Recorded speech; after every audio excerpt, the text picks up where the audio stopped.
Hi, I'm Martin Shkreli, and we're doing lesson 8 of finance. And I prepared some new material, and I'm going to refer to the PowerPoint that I tend to use. So there was some confusion. I got some questions about shorting, and shorting tends to confuse people. So I made this little slide that's pretty basic, and I think everyone understands the concept of buying a stock, and you get a positive return if that stock appreciates in value. So if you bought 100 shares of Google for $100 and then you sold it for $200, it makes sense that you made $100 a share. And obviously you had 100 shares, so you made $100 for each of those 100 shares. So you made $10,000. That makes a lot of sense. We buy stocks with the expectation that they'll appreciate in value.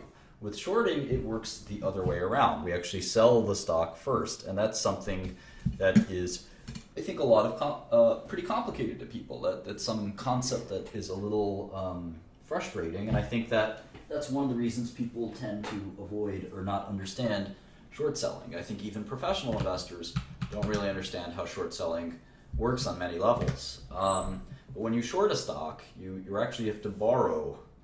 Say this is a bunch of all the IBM shares. There's like a billion or maybe 1 billion or 2 billion IBM shares. So you go and you borrow however many you want to short. Say you wanted to short 1,000 shares of IBM. You borrow those shares, and when you borrow something, usually you have to pay some interest rate. So you pay a small interest rate, probably less than 1% annual interest rate. And you sell the stock. You sell it in the stock market. Right now, what's IBM stock price? It's $142.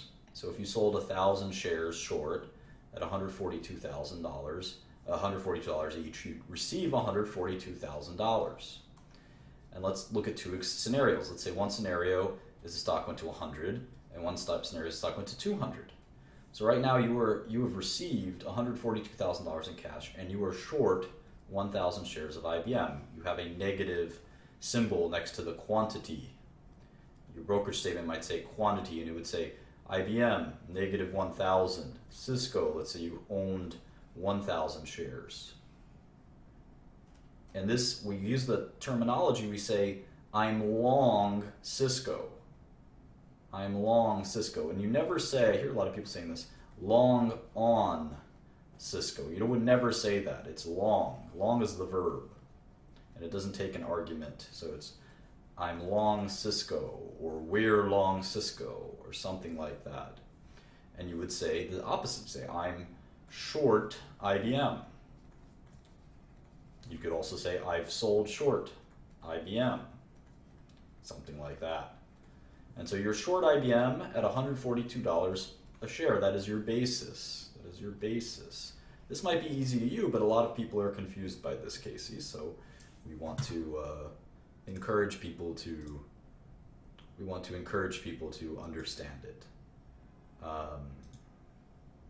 So in any event, please just block or time out anyone who doesn't comply with the rules of the chat. Okay, so in any event, let's say the stock went to 100. Let's say the stock went to 100. You'd make money because you shorted it at 142. In fact, you'd make $42 a share. And to close out your short, you would have to buy 1,000 shares of IBM. And then you can return the shares that you borrowed back to their original owner. And you'd have to pay a small interest fee, which is hopefully so small that it wouldn't matter. Now, if the stock went to 200, you'd be down $58 a share. So you'd actually lose $58,000. And eventually you might decide to close out your trade. The same way if you bought a stock like Cisco for $50 and it went to $20, you might say, you know what, I've lost enough, I want out. You might also double down, who knows? Anyway, that's sort of the sort of nature of it. Okay, so now with that being said, let's go to a new concept that I want to teach. So I want to give you sort of an introduction to Wall Street, and this is only 2 slides, so it's not going to be too in-depth, but I think a lot of people are not familiar with this. So we're going to sort of define Wall Street in a picture style, and this may not be a complete diagram of Wall Street, but I think it's pretty good. And we're going to segment Wall Street into 2 parts, the buy side, or we'll just call them investors, And then the other side is the sell side, or a better word for it is just saying investment banks. I think the whole buy side, sell side names are a little silly. I just like to say these are investors and these are investment banks. Investment banks service the investors. They're basically service providers. So in any event, there's a few different kinds of investors, and we went over this a little bit. Mutual funds like Fidelity, Wellington, State Street, Putnam, Capital Research. And then there's hedge funds like Renaissance, Oxif, Citadel, Millennium, Oaktree, and Paulson. But these aren't the only two kinds of investors. There's plenty of other people. In fact, I should add individuals, the most important thing of all. So pension funds, insurance companies, corporate America, sovereign wealth, individuals, all of these folks in aggregate manage just as much, if not more, than the mutual funds, who manage quite a bit more than the hedge funds. The investment bank side is a little bit different. So you've got investment banking, which is where most of the money is made. Most of the money is made. And these are investment banks. Here's a partial list of investment banks. Bank of America, Citigroup, Credit Suisse, Deutsche Bank, Goldman Sachs, JP Morgan, Morgan Stanley, RBC, and Wells Fargo. Those are a few investment banks. And what they do is they'll lend to companies, they'll arrange lending, and that involves often underwriting, which is the process of selling a security to the public or to investors. So they sell your company's security. Let's say you're IBM, you want to sell $6 billion of debt. Well, you would have to hire one of these banks to do that. You couldn't just go out there and say, oh, I'm just going to sell it myself. It doesn't work that way. You need a bank that has relationships with all of these investors. You might want to buy in other companies. Who do you need M&A advice? And that is useful. So investment banking is a pretty big part of these companies, these investment banks' profits. The other thing that they do that is profitable is they do different services for these investors. So they'll actually conduct trades, or they'll prime brokerage or broker their money and deposit their money for them and clear their trades and things like that. And finally, these banks issue securities research. They give buy and sell recommendations on securities, and these are generally not considered or thought through too heavily. Every now and then, 1 out of 100 maybe of these sell-side securities analysts will be useful, but in general they're pretty biased due to the conflict of interest that exists with investment banking, despite the rules that exist to separate those two, despite that. In any event, one of the things I wanted to say, and one of the things that took a long time for me to learn and was very painful for me to learn, is that when it comes to stock recommendations, they're never worth listening to. They're always worth ignoring, no matter who they come from, including Warren Buffett or Carl Icahn. I think stock recommendations are worthless in many ways. Now, they're not completely worthless. Obviously, there can be good stock picks from people, but I think that you should spend your time more efficiently researching yourself. The first thing I definitely would not look at is investment bank opinions.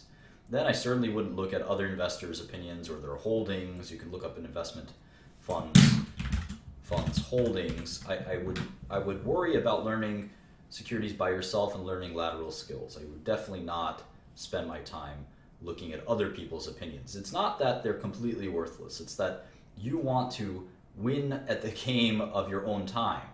You want to bet on yourself and short everyone else. And the long short game of your time is the most valuable thing you have. And listening to other people and thinking about other people's stock picks is not going to get you very far, in my humble opinion. And I used to think carefully about the markets and their other people's investments, and I certainly didn't do very well when I did that, and I started to do much better when I thought for myself.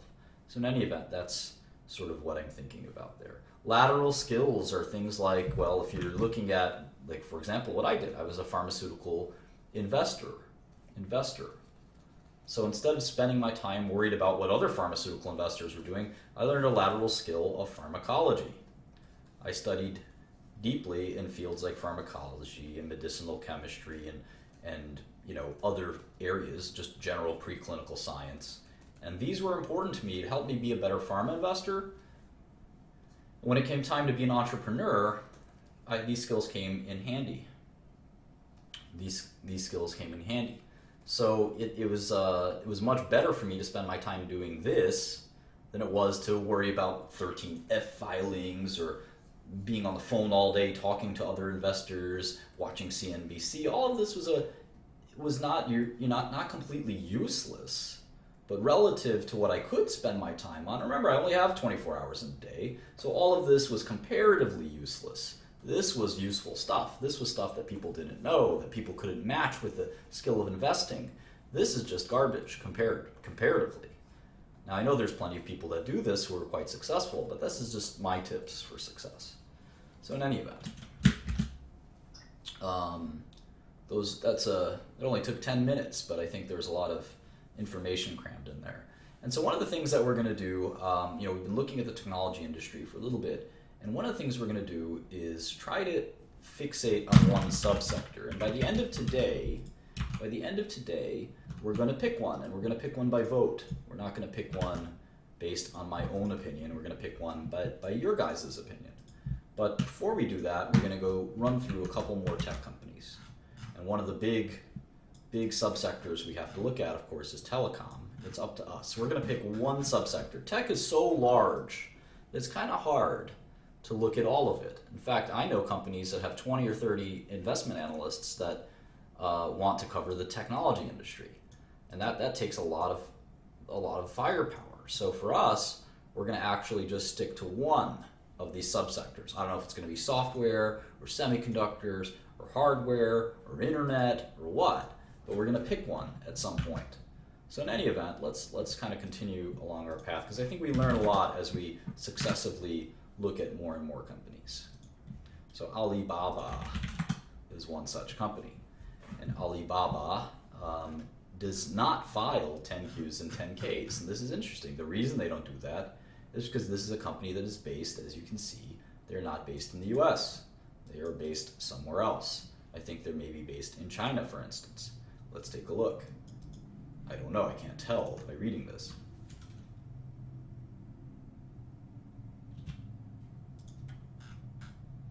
Hong Kong, there it is, Hong Kong. I actually like to keep track of headquarters, believe it or not. Headquarters, Hong Kong.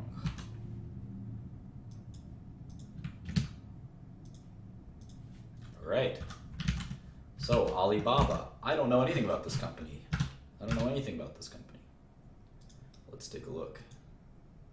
Here it is, December quarter 2015 results. Alibaba today announced results. Alibaba had an outstanding quarter, reaching a milestone of over 400 million annual active buyers and continue our unrivaled leadership in mobile. Our proven ability to deliver an unparalleled consumer experience, help merchants attract buyers, will drive future growth in our core business. Sounds like an e-commerce company, doesn't it? Said Daniel Zhang, Chief Executive Officer of Alibaba. We remain focused on our top strategic priorities, including global imports, rural expansion, increasing our footprint in first-tier Chinese cities, and building world-class cloud computing business. Okay, really sounds like Amazon, huh?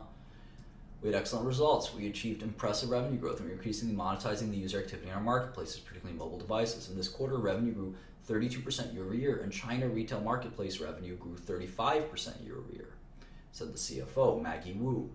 Meanwhile, we generated strong free cash flow of $4 billion this quarter. Okay, well, if you generate $4 billion a quarter, that means you're going to generate $16 billion a year, right? And I know this is a $180 billion market cap, so it's kind of interesting. That's like 10 times earnings or something. I don't know. We'll have to read more, because their fourth quarter was probably higher than normal. But in any event, the shares are $74.01, and as we know, the price per share has nothing to do with the market cap. It has nothing to do with the market cap. I'm going to put in e-commerce for now, because that sounds like what they are. Let's keep doing this. Of course, I've heard of Alibaba. I'm just kidding around. Assume from the beginning that I've never heard of it, right? We'll definitely look at Samsung at some point, for sure. Anyway, let's see if we can see some financials.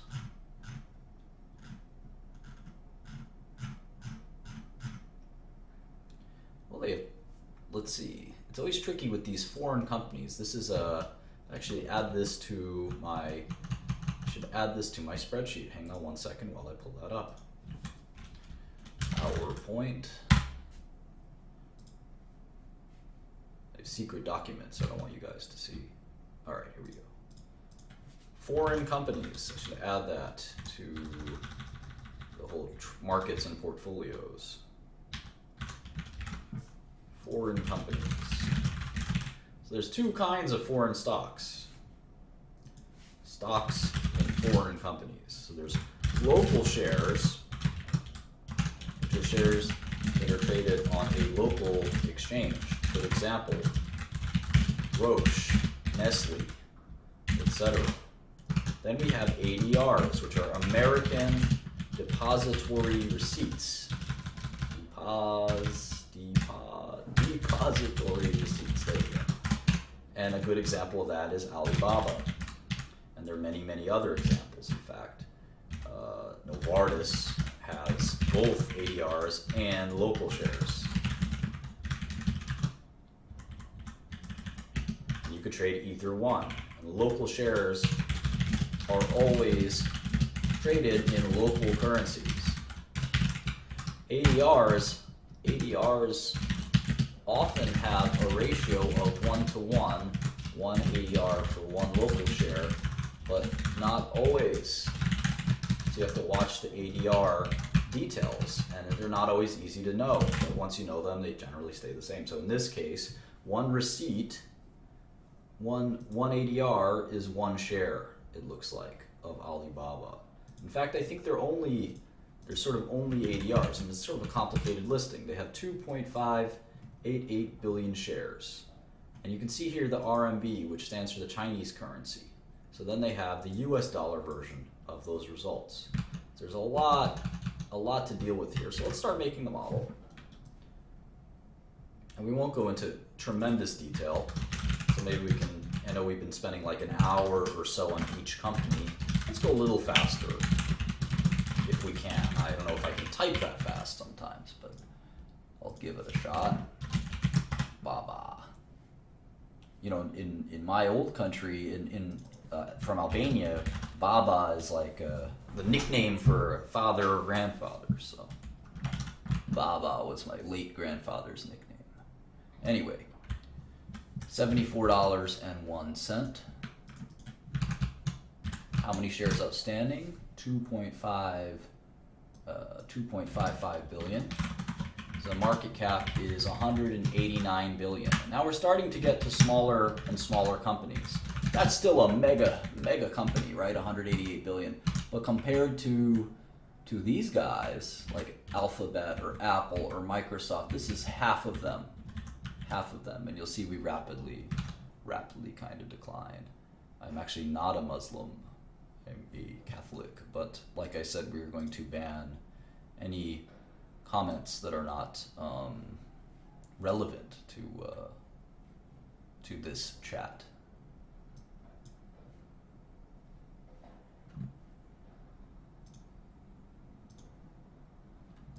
All right, you can always increase your resolution if you have trouble seeing the Excel. Let's go to their balance sheet, and they translate into US dollars for us, which is nice. So you can see they have $18,258,000 or $1 million, 18,258, and that's the Q415. All right. Any other? Yeah, they have investment securities, another.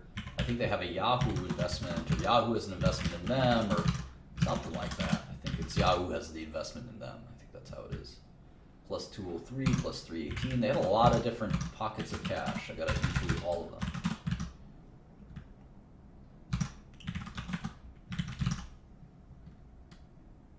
Here's their debt, 8 billion of debt, plus the current bank borrowings and non-current bank borrowings. There we go.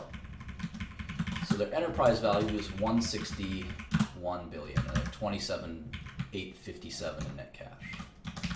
So their enterprise value is the lowest we've ever looked at, which is 151 billion. And in fact, IBM has so much net debt that IBM actually has a bigger enterprise value than Alibaba, which makes IBM the 6th biggest tech company we've looked at, and Alibaba the 7th biggest. And depending on how much cash these guys have, Tencent, Oracle, Intel, Cisco, etc., we'll see what the top 10 tech companies of the world are by enterprise value. Right now, Alphabet is the biggest, with Apple being the second. Anyway, let's go back to the model. All models inevitably have some form of revenue. All businesses have to have some form of revenue. At least all corporations.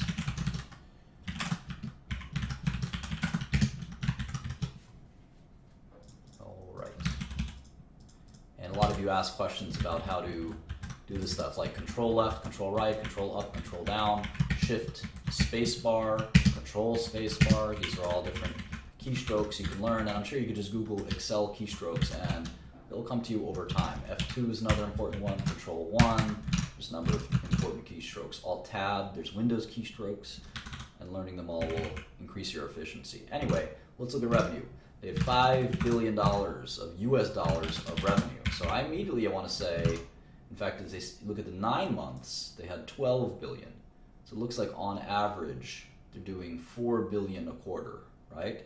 So that's, 12 divided by 3, they're actually doing, well, let's just do the math.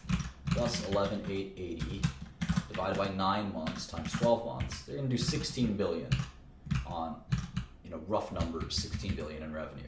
So you look at 2016 revenue, these guys don't have very much revenue. They have sort of like Facebook's level of revenue, even less. So that's a very interesting thing. And if you look at earnings, let's look at earnings. They have 10 billion, although that seems bizarre. It's hard to have 10 billion of revenue and 10 billion of earnings. That doesn't make sense, does it? Although they have this weird accounting where a lot of their income is coming from income before tax and share. Okay, well, no, let's see, interest and investment income. Interest and investment income. So the income from operations is 4 billion, but the interest income is 7 billion. That seems quite shady. I'll have to think about that more. Let's make a model. Well, here's revenue, here's cost of goods. Let's stick to, let's not talk about politics right now. Yes, I use the number pad.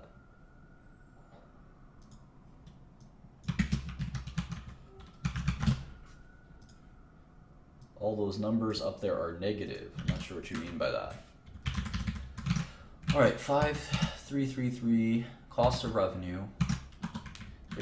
Their gross margins are awfully high for a retailer, so it makes me wonder if they're a retailer. It's a lot of gross margin, 70%. I mean, look at Amazon's gross margin is 20%. So 68% gross margin doesn't strike me as a retailer. This is a mysterious company. I'm really gonna be interested in understanding this better. Alibaba. Well, there's a reputation that Chinese companies have for accounting irregularities and other, we'll just come out and say it, they have a reputation often for fraud. So we have to be quite careful when we look at a Chinese company, and that's not an attempt to be, there's a lot of great Chinese companies obviously, but this automatically makes me wonder.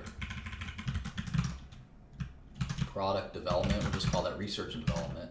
They have sales and marketing and general administrative. So here's operating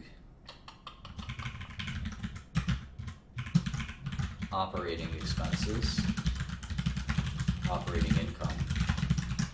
Now they have this crazy, okay, well, it's not so bad in this quarter, right? Income from interest and investment income is 455 million. Still a lot. I wonder where it's coming from. And interest expense is 73 million. So the total, and they have this other income. So the total is 2.8 billion of we'll call it EBITDA. And so now taxes, pre-tax income. So taxes, 549 plus 77, we'll call it taxes plus minority interest. So this is net income, $2 billion. So they're on pace to make 8 billion in net income, and let's say that grows by, 20%. So what's their multiple?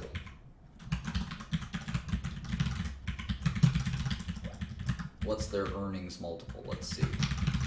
16 times earnings, or 13 times earnings. Pretty attractive. Let's see what their growth rate is, though. We haven't even looked at their growth rate. They're not really, they tell us it in RMB, the Chinese currency. So that's a bit of a pain. We can use the Chinese currency if we want. But we can see that it grew 34,543. We can actually do it like this.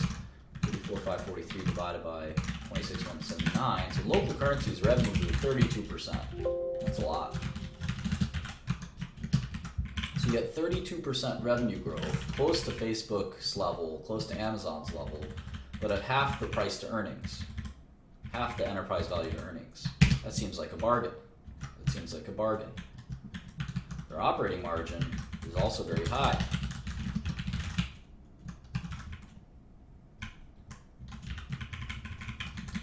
Definitely seems like a bargain. 40% operating margin.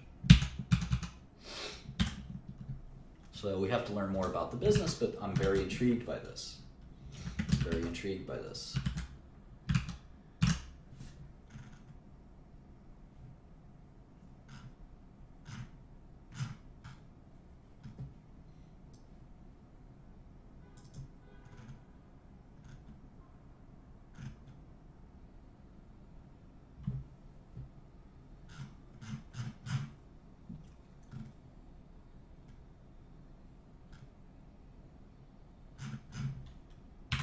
Let's read some more.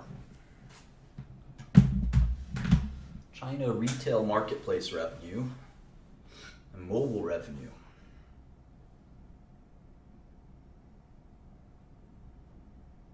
I don't understand. 5.3 billion. China retail was 4.4.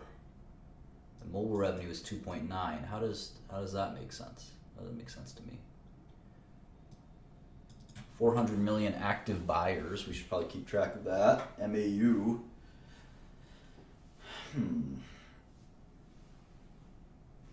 Well, maybe we're not going to arrive. Maybe our goal isn't to arrive at what is the value of the company. Maybe we'll stick to just trying to figure out what sector we want to focus on.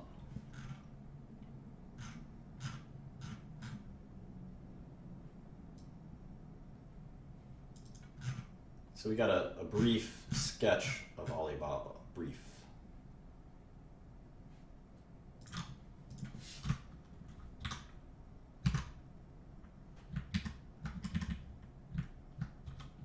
Let's get a brief sketch of Tencent. Let's get a brief sketch of Tencent.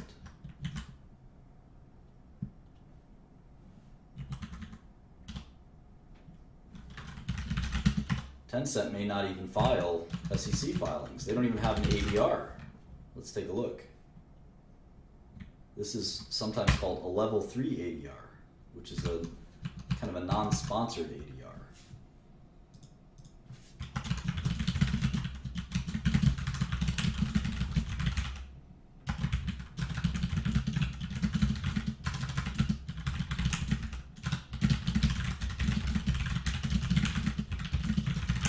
Some companies don't make American filings, so you guys should go on the SEC website and it won't tell you anything. I also like to know when a company was founded. Tencent was founded in 1998, and it's already one of the world's biggest tech companies. 1998. It's also a Hong Kong company. It's traded in Hong Kong, so they make regulatory filings on the Hong Kong exchange. We have to get familiar with how that works. It's not the same level of disclosure. It could be less or more. So let me show you how to make a foreign model. It's pretty much the same business, except we're going to sort of think of it as priced in Hong Kong dollars. So the ticker is 700 HK. 700 HK. And when I save the model, I'm going to actually save it as the ticker. 700 HK. And you'll know forever now that 700 means 10 cent. And the stock trades for 148 Hong Kong dollars. Hong Kong dollars. You should always know what the exchange rate is. It's 8 to 1 roughly. So when you buy 100,000 shares, or let's say 1,000 shares of this, it's 148 Hong Kong dollars, but you can tell your broker to buy it in Hong Kong dollars and you're actually only paying 20,000 US dollars. Everything else is the same, and we're going to get used to things in different currencies. So we're going to look at their cash and their market cap and their debt all in Hong Kong dollars. They probably don't make filings with the SEC. We can check. I doubt it. 1 cent. Nope. Here's an ADR. Nope. So they don't make SEC filings. So we got to look at the Hong Kong filings. It's very, very different. So when I look at a company like this that I don't know a lot about, the first thing I do, even though I'm tempted, look at the balance sheet, and if it's right in my face, maybe I'll do that. Let's go here. And you can see they're doing it in the RMB. The RMB, the renminbi is also the CNY, and that's a different currency from the Hong Kong dollar. So it's a little confusing.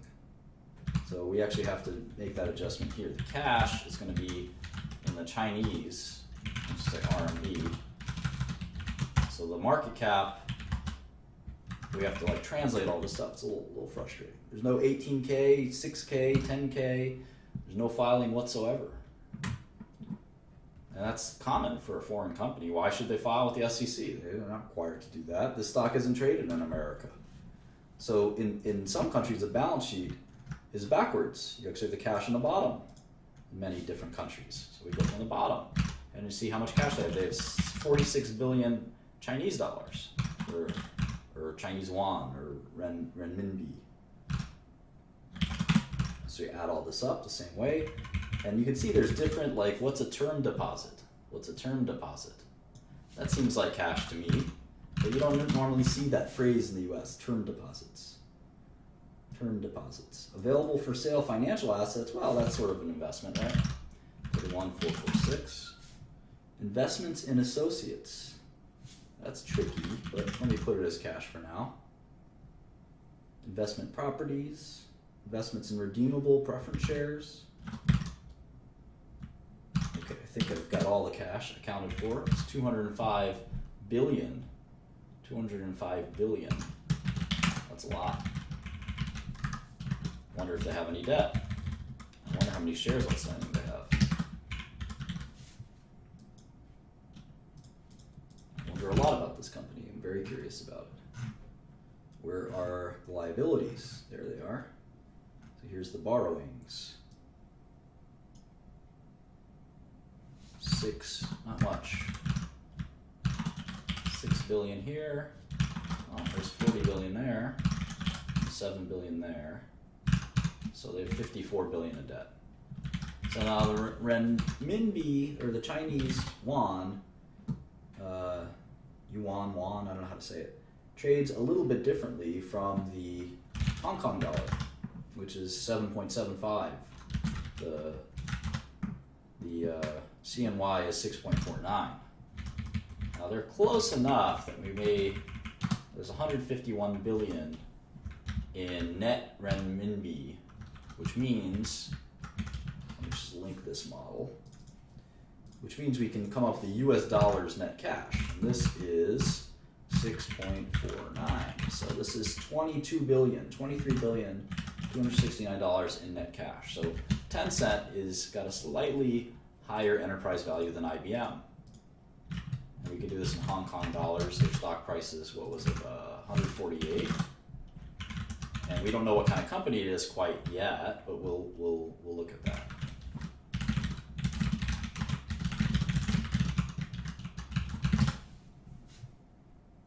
We could also do net cash in Hong Kong dollars. back convert to Hong Kong dollars, because that's 7.75. This will help us get the enterprise value. Just do this minus this. We just need to know how many shares there are. We don't know that yet. Let's take a look. Hopefully it'll say here somewhere. It's funny, not every company actually will say how many shares outstanding they have, especially in Europe and Asia. I've noticed that.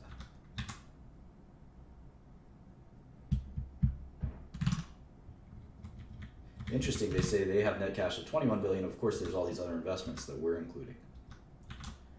So yeah, I don't see the shares outstanding. And if I search for shares, it doesn't even say anything.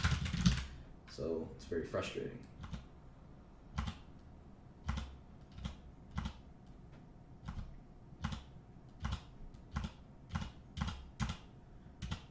Now there's different places you can just look up how many shares outstanding there. Bloomberg is one of them.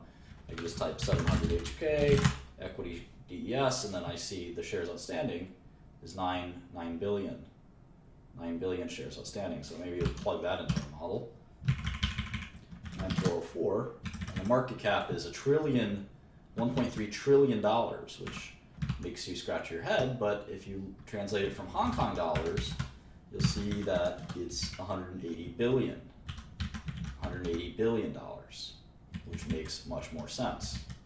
So that's perfectly reasonable. 1.3 trillion Hong Kong dollars. All right, so what the heck is Tencent? They have a description in the back here. Let's read that. Let's start there. About Tencent. Tencent uses technology to enrich the lives of internet users. Every day, hundreds of millions of people communicate, share experiences, consume information, and seek entertainment through our integrated platforms. Tencent diversified services include QQ. QQ. Okay. QQ Games platform, Tencent News, and Tencent Video. And WeChat.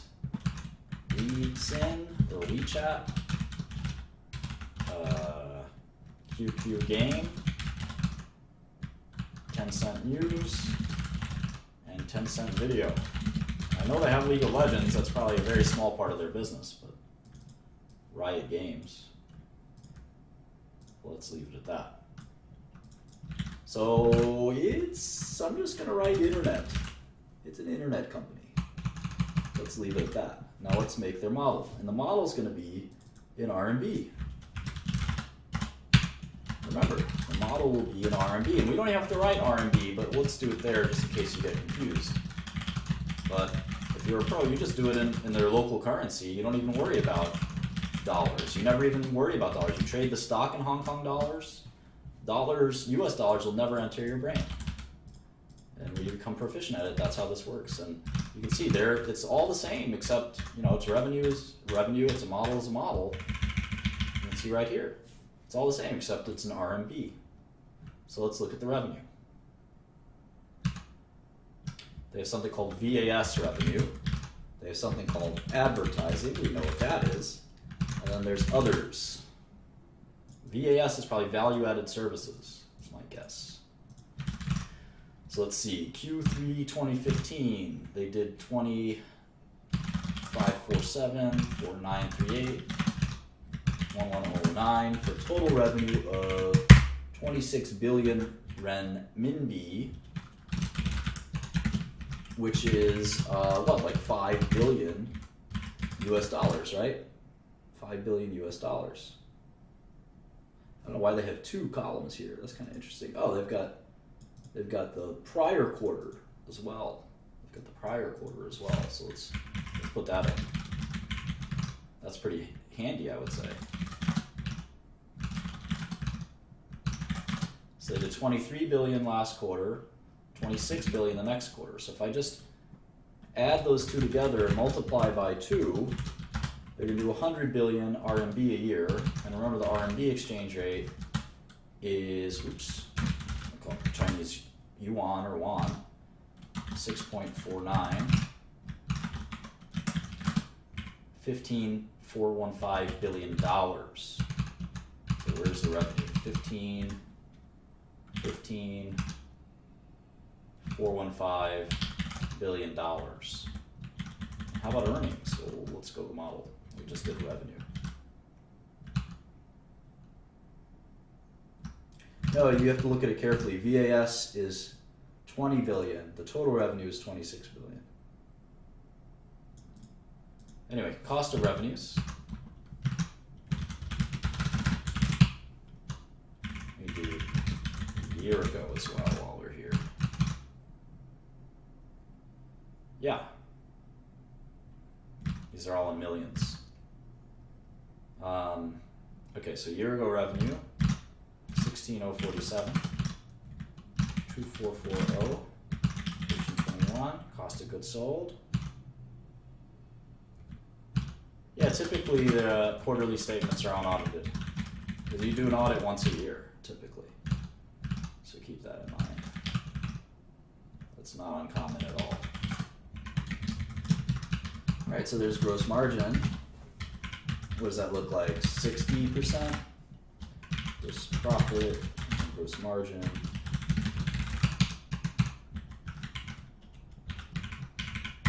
%. And what's year over year? Big growth rate. 35%. Wow. Well, I don't know what makes their cost up. Content costs money. You know, any media company, content costs money. But 34% growth, pretty incredible. 34% growth, 60% gross margins. It's amazing how big this company is, you know. But the margins are very high as well. So let's see. Sales and marketing and G&A. So G&A was 4,380. Sales and marketing was 2042. So we'll call these operating costs. And this is operating income. Sales and marketing, G&A.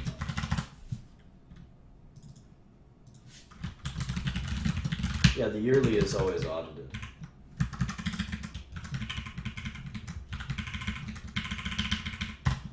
%34 operating margin. It's remarkably similar to Alibaba. Anyway, then they have the kind of other, so interest income and other gains.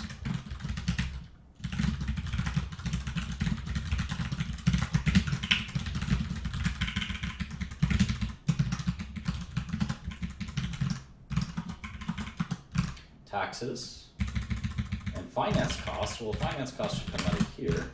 How about taxes? Share of losses should come out of here. And taxes are 1564. So total net income was 7584. And if you look at last quarter, it was 7396. So I'm going to multiply this by 4, and then I'm going to divide by the exchange rate, which was what, 6.49. So they're going to make $5 billion. And if they're growing at 34%, I guess I can say that they're going to grow at 40%. Maybe they'll slow down to just some preliminary numbers. I'm just curious what the multiple is. 22 times earnings with huge growth, right? Look at these growth rates, it's crazy. No pharma company is growing this fast, maybe Gilead. But half of these tech companies are growing 30-40%. Amazon, Facebook, Tencent, Alibaba. It's really wild. It's really wild.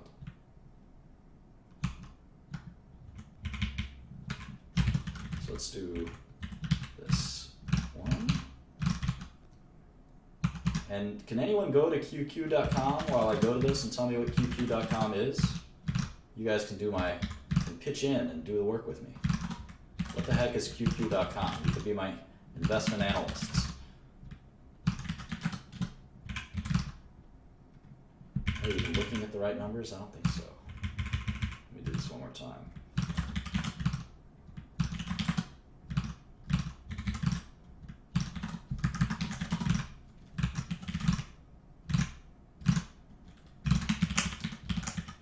It's instant messenger.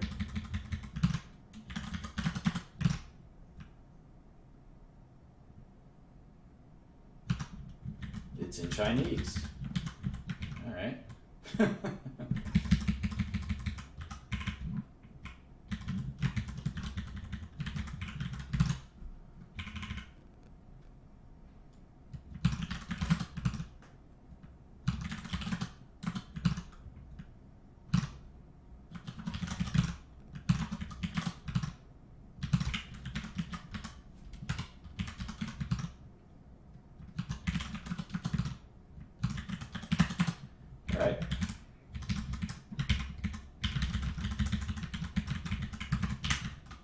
Okay, so, wow, 1 billion QQ users, huh?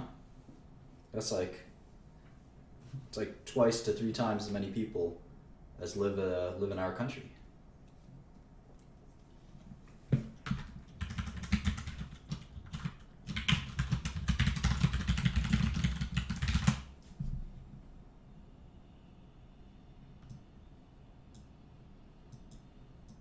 All right, so we don't have to go into too much details. They're a Chinese internet company. It's a little like Alibaba, except Alibaba's more of e-commerce.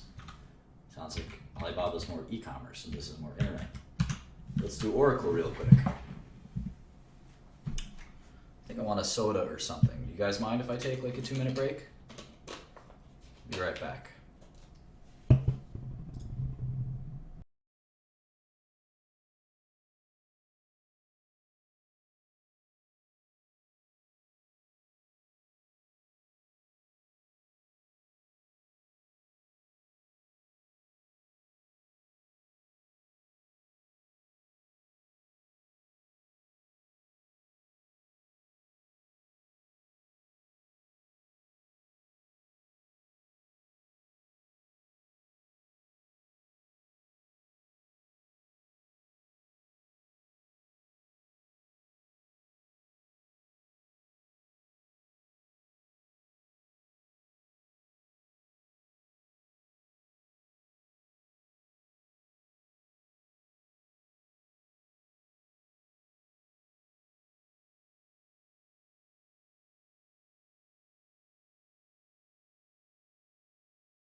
All right, I got my cherry Coke and I'm ready to rock. Let's do Oracle real quick. Oracle's a software company, but you may not even know what they do because Oracle's a business software company. And business software is very different. Very, very, very, very different from most software. So Oracle stock price is $39. It's a US company. I think they're headquartered in California.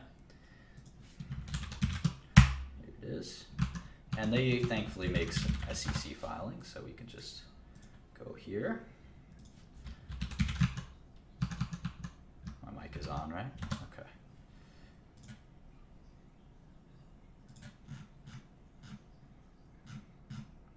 So we immediately can just go to their SEC filings, and we see there they have on the front page 4.2 billion shares outstanding. They're a $160 billion company. It's one of the big boys of technology.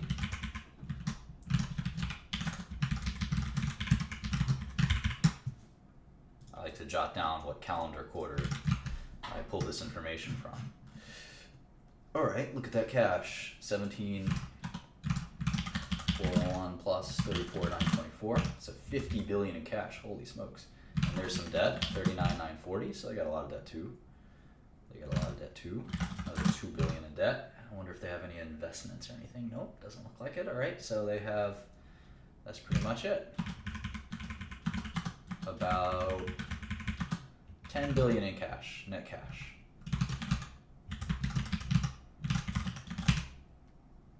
In fact, I could link this from the model, so I don't have to even worry about it. It's just like that. That'll update. All right, so Oracle is a tiny bit smaller than Tencent and Alibaba, practically the same size. So it's the ninth biggest tech company, Oracle. And the guy who runs it, I think, is named Larry Ellison, who is a very well-known and wealthy American. Let's look at their model a little bit. Founded in 1977, cool.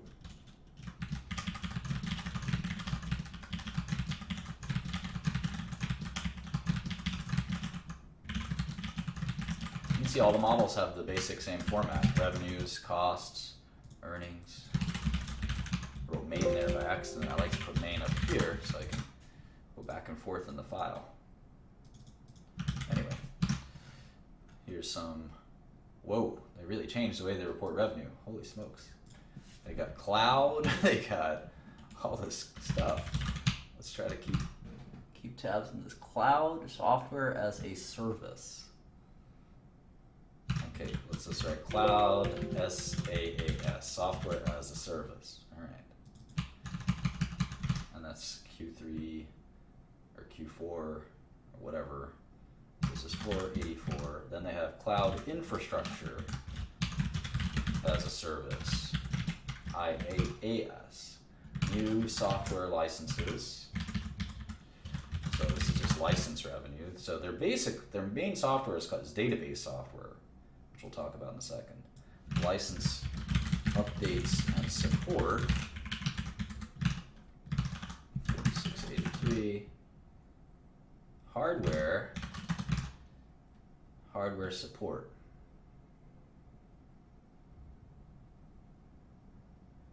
So confused.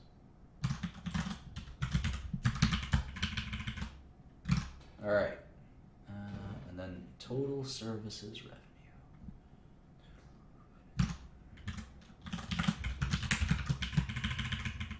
All right, so the revenue is 8993. So this is services, this is hardware support, which is somehow different, and this is hardware products. All right. Revenue is about 9 billion.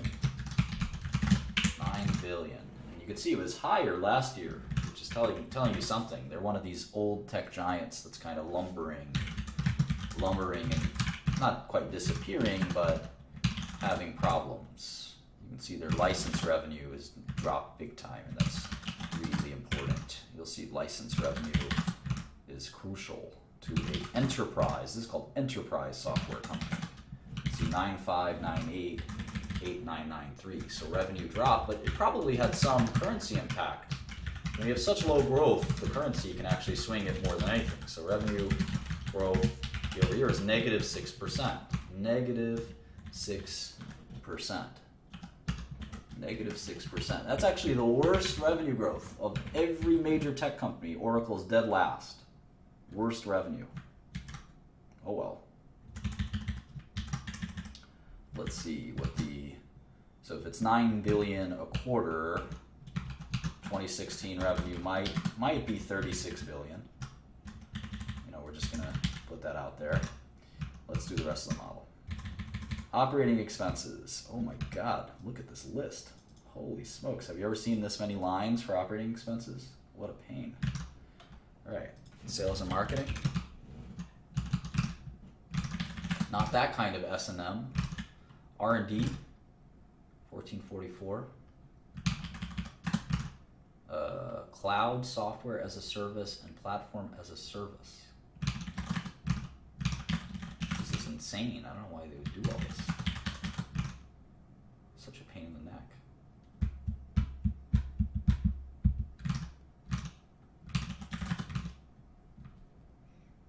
$285 for G&A. This is just annoying.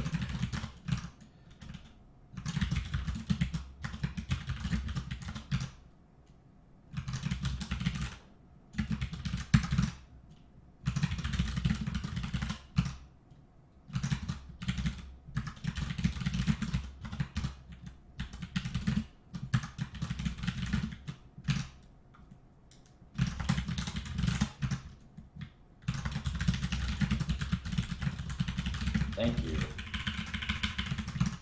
I know, I would have recognized the typo because it wouldn't add up. But it's still helpful for you to point it out. Thank you. All right, so 3.4 billion in EBITDA. That's about right.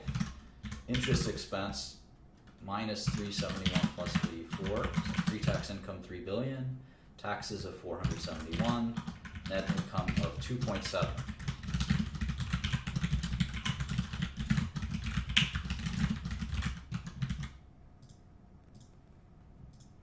Yeah, I upload these spreadsheets, and yeah, I use them for myself too, sure.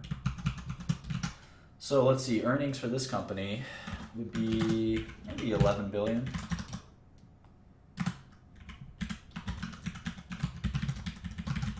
So the multiple is 14 times earnings.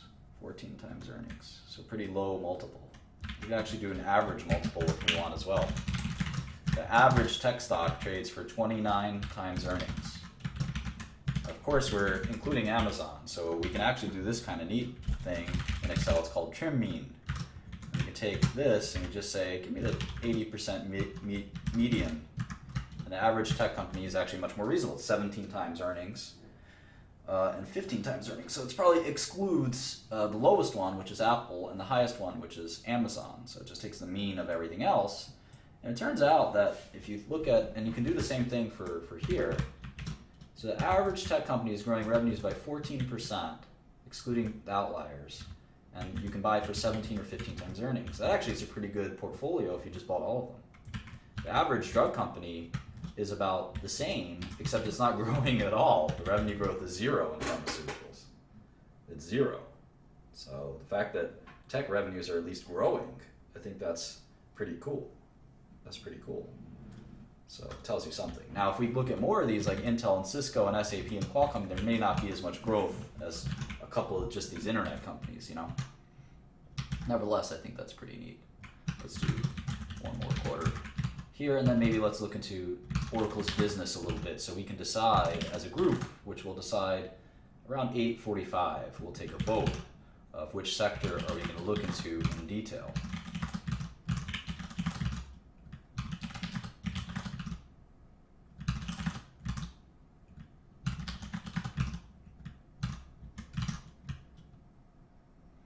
This right? I don't think I did. Yeah, I did.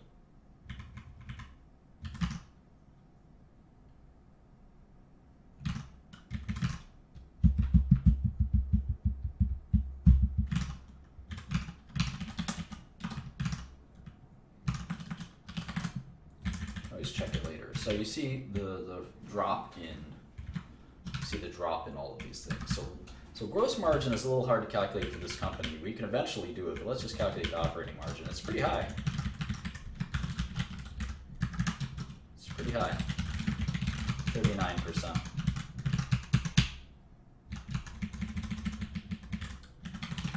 It's amongst the higher ones. All right, so let's look at kind of what Oracle does. Well, we see a little bit about what they do with the, just here, right? I mean, revenue, cloud revenue is 649 out of 9 billion. So cloud is 649 out of 8993. So cloud is 7%. Hardware, never think of our Oracle as a hardware company, but I guess they've got hardware. Hardware is usually lower margin than software. Hardware is 12%. And then software, new licensed software, which we'll talk about in a second, what the difference is between a software license and maintenance. And in business software, it's pretty complicated. It's pretty complicated. You license software to run your company. This is called often ERP or middleware. Or there's all kinds of different business software, which we'll talk about. CRM is another big one. I think Oracle bought Siebel software and PeopleSoft, and we're going to talk about all that. This is HR software, all this stuff. But one of their biggest pieces of software is database software. I forgot what Oracle's database software is called. I end up forgetting things like that. Anyways, license updates and product support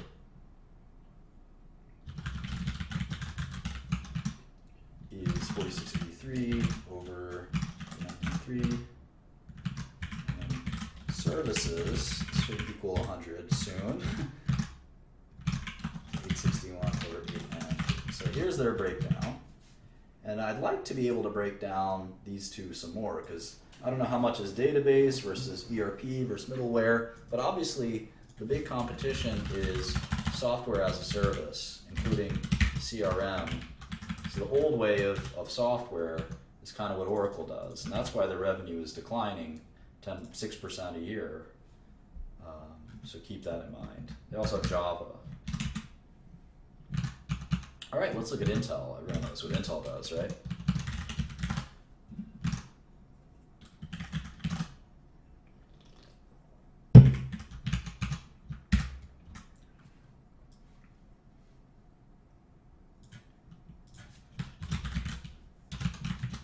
This technology industry is so fascinating.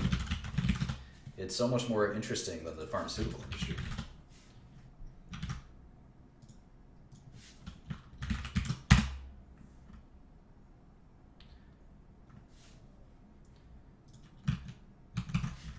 Yeah, it sounds like Oracle and Salesforce.com are arch rivals, I believe. All right, here's Intel. Wonder if they do how they do their 10K. Well, they have 4 billion shares outstanding, 4724.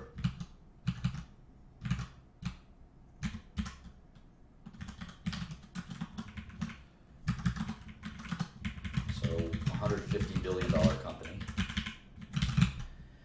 Let's see if we can't find their balance sheet. It should be in here somewhere. There it is.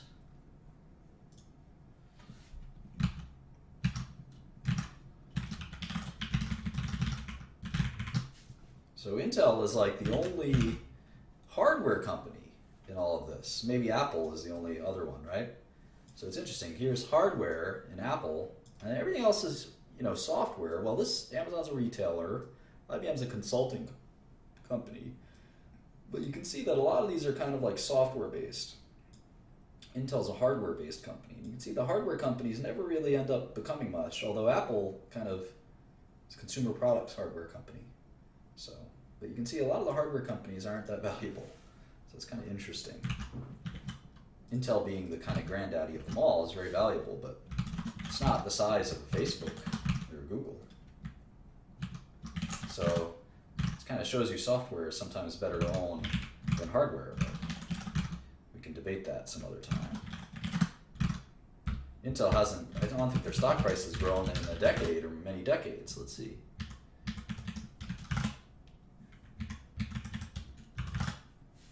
Yeah, Intel was $70 a share in 2000, and it's still not half of that. I remember that day, by the way. I remember the day their stock fell. Their stock fell 50%. I remember that day very well. So let's see, their stock was the same price in 1999. The world was very different in 1999, so for 15, 16 years, Intel's stock price has been stagnant, although it was lower in the 90s, so it's been up a lot since the 90s. Of course, if you bought it here, you're not very happy. If someone bought it at $75, sucks to be them. All right, let's get back to the balance sheet. 4727 instead of 4724. All right, thank you. Not much of a difference there.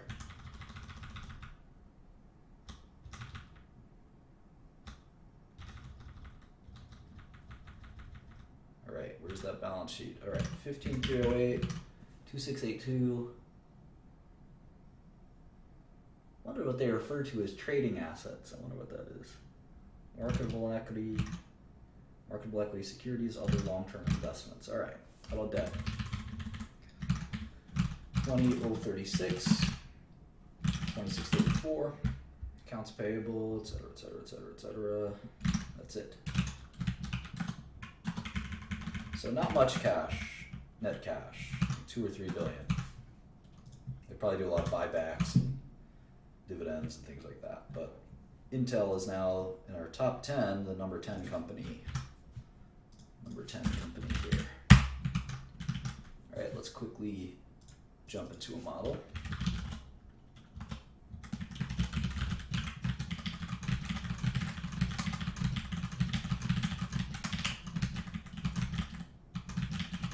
Just do 1 quarter to get a flavor for what Intel looks like.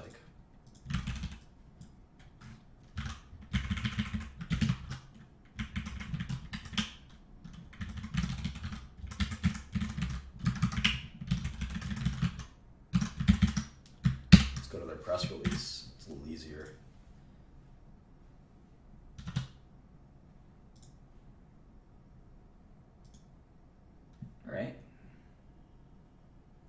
Record quarterly revenue. How about that? I would not think that they have record quarterly revenue.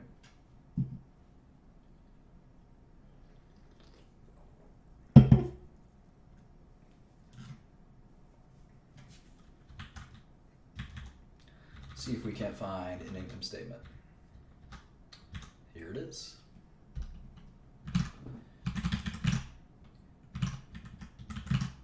$14,914. Actually, have pretty high margins for a hardware company. It's a very clean income statement, only a couple of lines. I like it.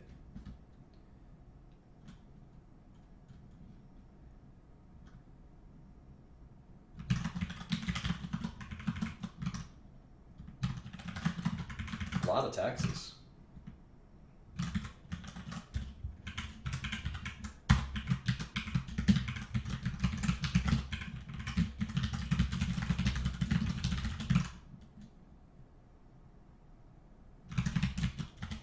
They spend more on R&D than they do on marketing, general, and administrative. That's a unique, pretty unique.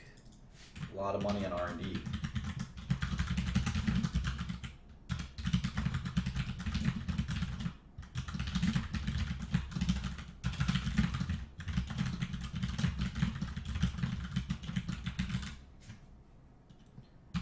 No, all models are different. Bank are the same. There's some different line items. A bank has different kinds of income. But yeah, I mean, revenue is at the end of the day, and costs. All businesses have the same sort of dynamics. See how steady Intel's business is. It's not very volatile. Let's see.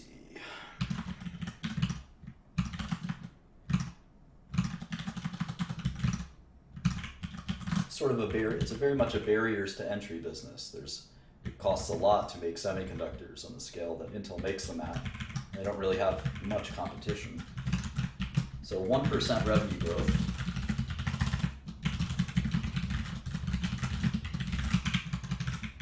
Gross margin much higher than I would have thought. 65%. That's like a software gross margin. That's why the reason they have such a high gross margin, it's so hard to make these damn processors. They have no competition.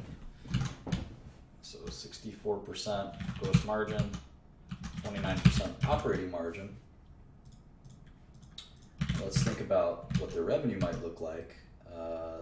Well, their annual revenue was $55 billion, and that seemed pretty steady from last year. And their earnings were about $11 billion, and that seemed pretty steady as well. They don't seem to be growing. Their revenue growth was negative 1% or so, or plus 1%. So their earnings multiple, they have 13 times earnings. The only stock that sells for less earnings multiples are IBM and Apple, and they're not growing either. So you see this trend, right? Apple is not growing, IBM is not growing, Intel's not growing, and all their stocks trade for 13 times earnings, 13 times earnings, and 8 times earnings. So growth and the amount of years of payback that people are willing to pay is directly related to that, and that's pretty obvious when you do the NPVs. So, in any event, and Intel, I think, is still pretty dependent on microprocessors. Let's see if they break down their revenue at all.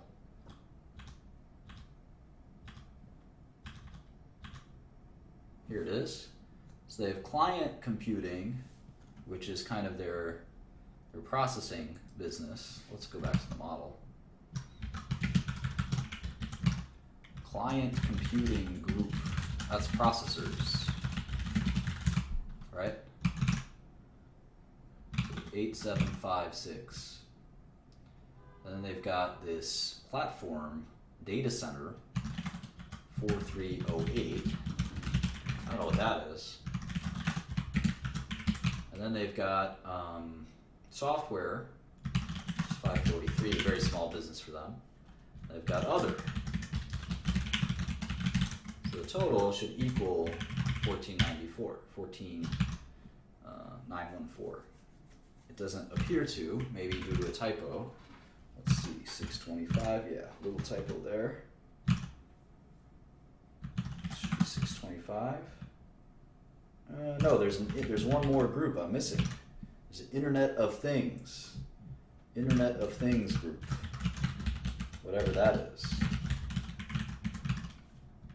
That's like putting chips in everything, right?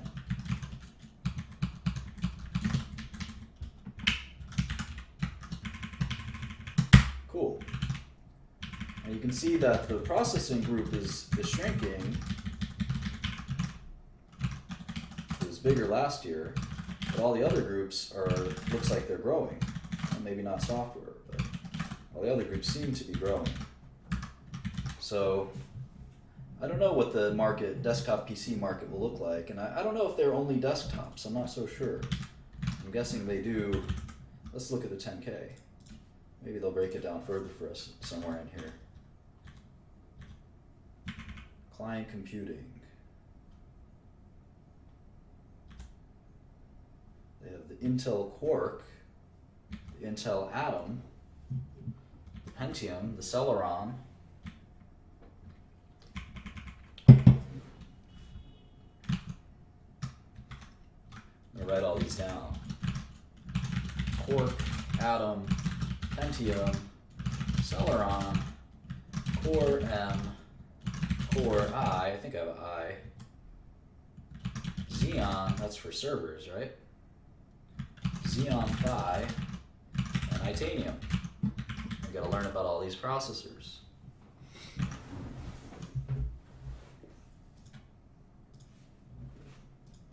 Cool. How about Cisco? I don't know much about Cisco. And then we're going to look at something called TSM, which is, I think, Taiwan Semiconductor, SAP, Qualcomm, Tata, KDDI, which I don't even know what the heck that is, Baidu, Broadcom, Texas Instruments. I don't know that we can get through all of them, but I'm curious what group excites people the most. Cisco, $27.86. What is Cisco all about? What is Cisco all about? I think they make network equipment, right? Team Solo Mid. No.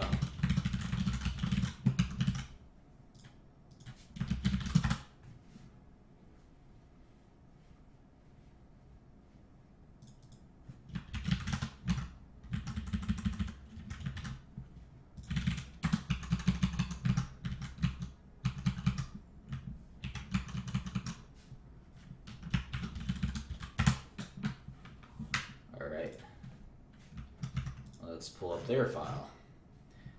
Wow, look at all that cash. 60.3 billion, right? Holy moly.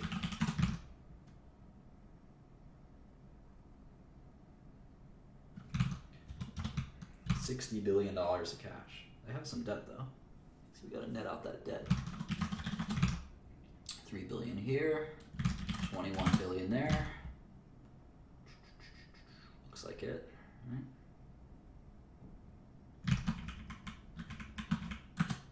How many shares?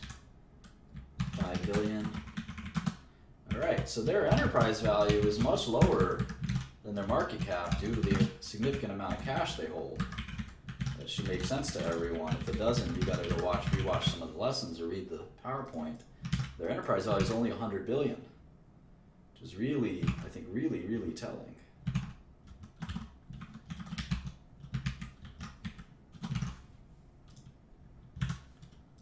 Not telling, it's just, you have to adjust for it, right? You have to adjust for it. This is like, Cisco is less than half of Amazon or Facebook. It's like a third of Facebook or Microsoft. It's a fourth of Apple and Google. So Cisco is really a much smaller company than any of those companies. Kind of interesting.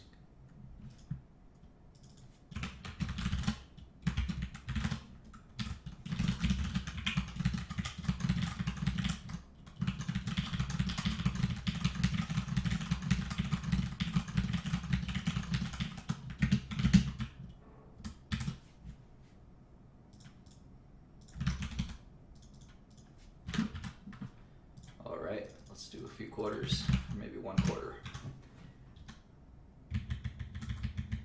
I like this simplicity. Product, service.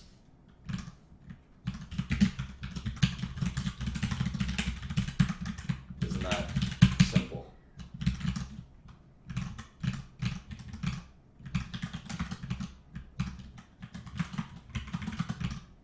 Cost of sales.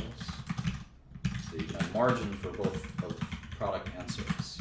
The gross margin is 7 divided by 12, whatever that is.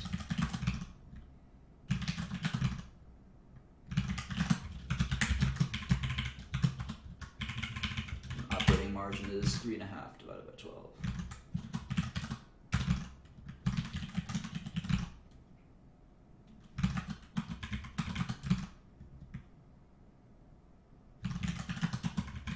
Almost no taxes, but that was an anomaly. In general, it looks like they pay about 20% taxes.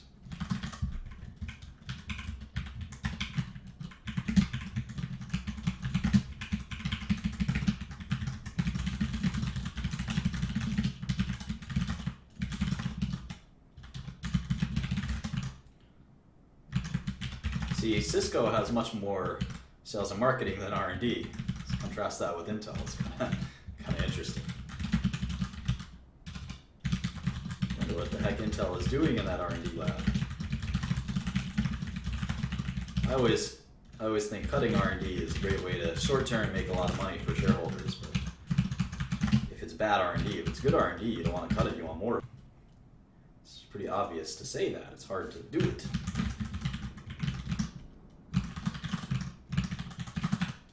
See, their revenue was stagnant year over year as well. So Cisco is another kind of lumbering tech giant, like a slowly dying dinosaur, like in the land before time. Feel bad for that dinosaur who dies, right? Didn't that make you cry when you were a little kid?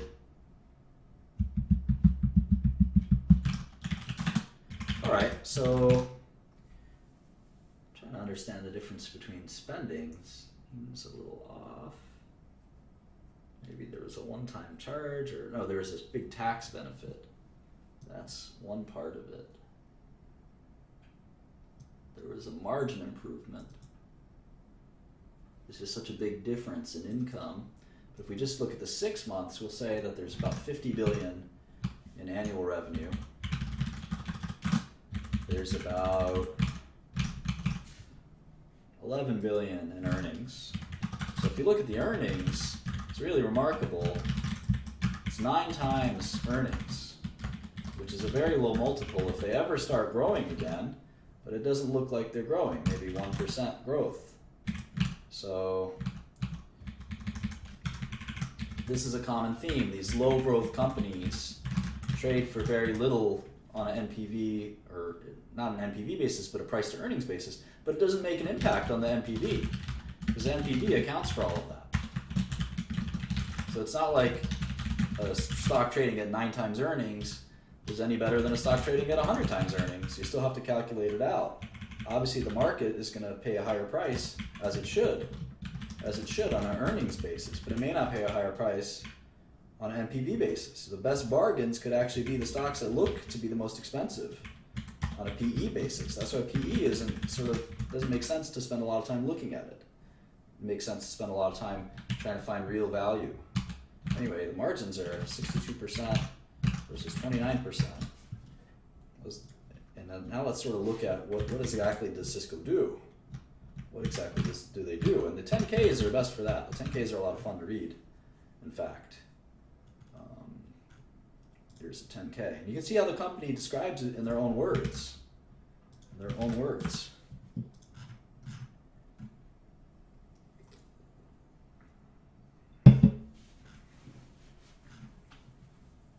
They have switches, whatever that is. They have routers, whatever that is. And they have all these different kind of WebEx. They've got call center, IP phones, call center, all kinds of stuff. Cisco Spark, I've never heard of that.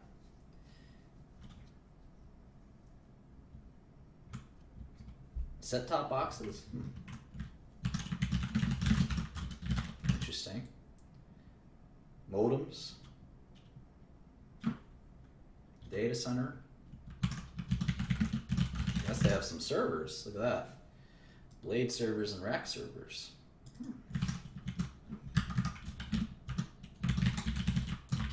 It's pretty diverse, but same theme. A lot of routers.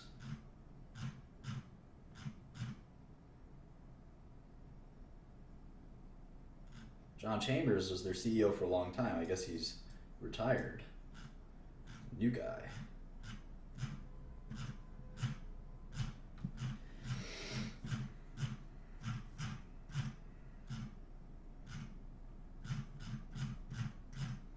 All right. Well, I think we know what routers and things like that are, so there's a quick look at Cisco, a $100 billion company. How about this company? Taiwan Semiconductor. Taiwan Semiconductor Manufacturing Company, TSMC. Taiwan Semi. They do have a US ADR, TSM. They do have a US ADR. Might be easier for us to follow the ADR. What do you guys think? Let's see if they file. Let's see if they file. TSM. It's in sponsored ADR, so they have to file 6Ks. We know that. They report monthly revenue. That's kind of neat.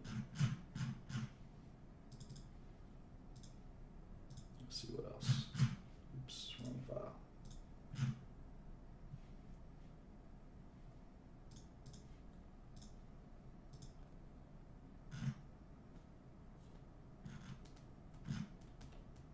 This is kind of their 10K, it looks like, for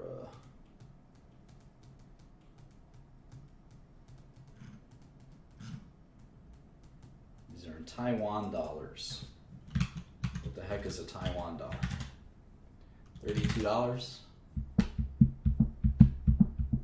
The new Taiwan dollar, 32 ratio. So let's see if we can do the ADR.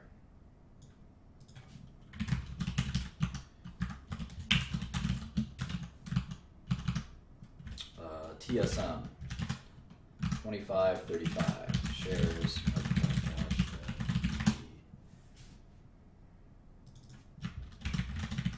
I usually only like to do the local shares, but in this case, just not confuse you guys, let's save it as the ADR.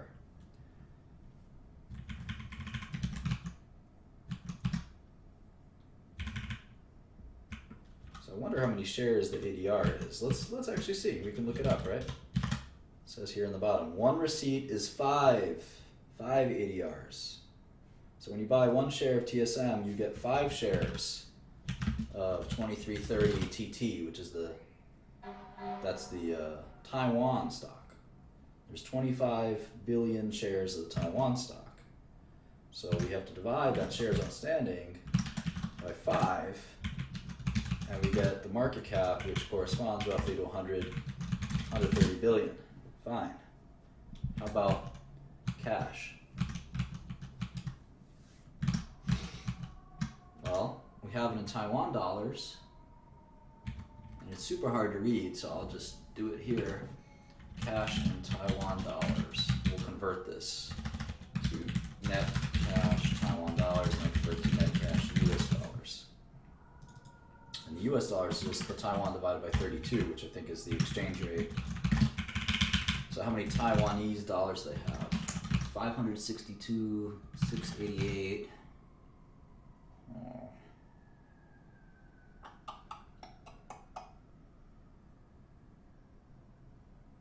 That's really it. How about debt?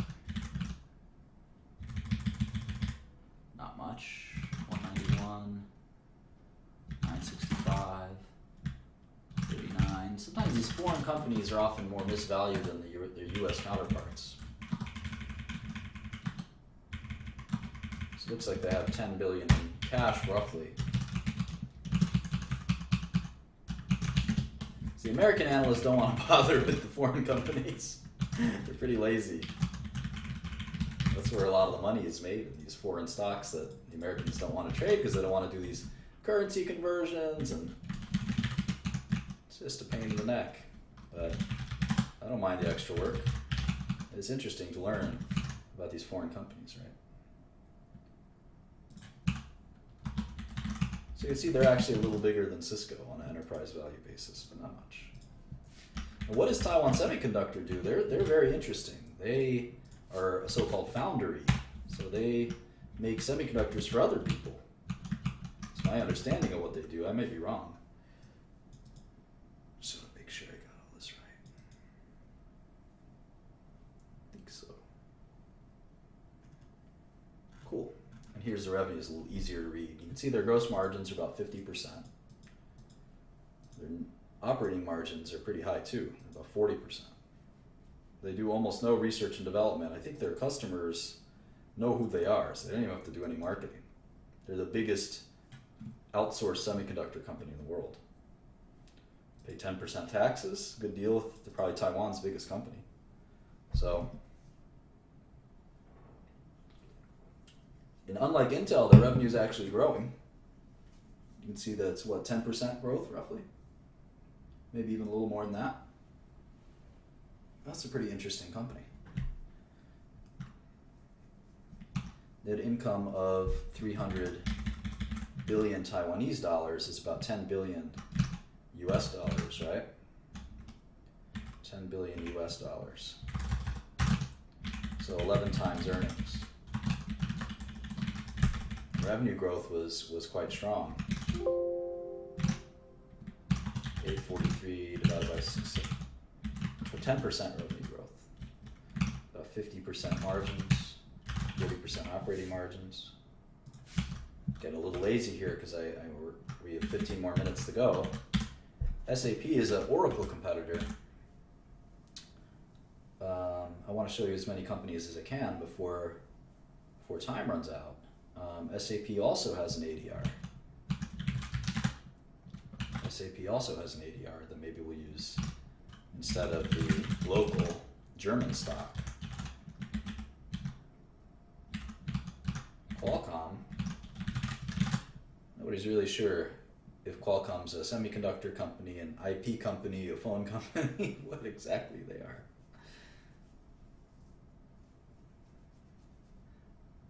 I'll talk about that someday. For now, I guess we can say that they're a semiconductor company.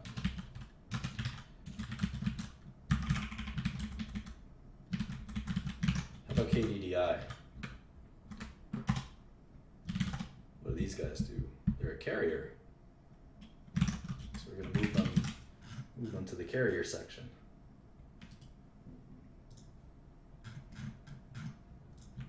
How about SoftBank?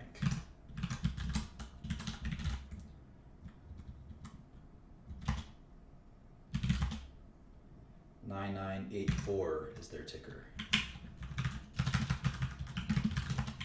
SoftBank do? DSL, that's funny. They're pretty diverse, I think, internet business. Baidu has an ADR. BIDU, it's a search, more or less a search engine. Broadcom, sort of a Cisco competitor, I think. A little bit different stuff, but not too far. And you can see Broadcom's 30 billion, so you really are getting low in market cap. I guess why is Broadcom changed did Broadcom change their ticker? That's why. Broadcom is now AVGO. That's why. A little bit different. EMC.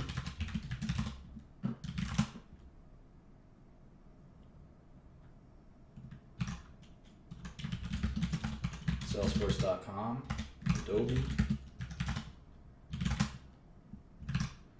down to $40 billion when you get to Adobe.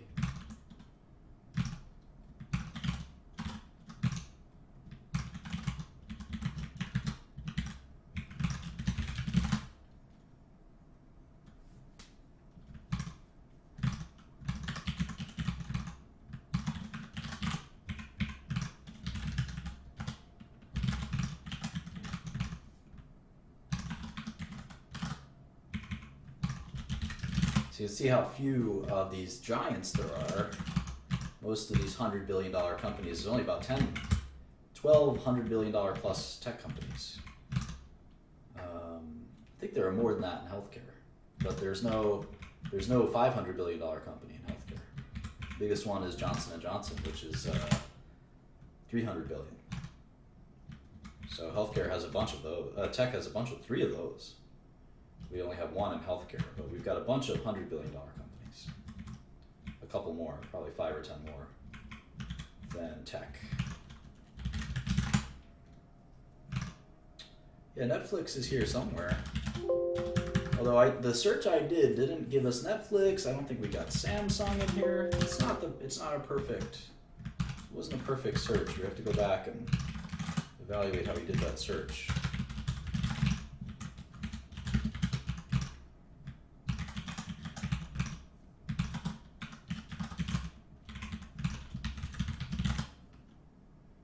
Baidu.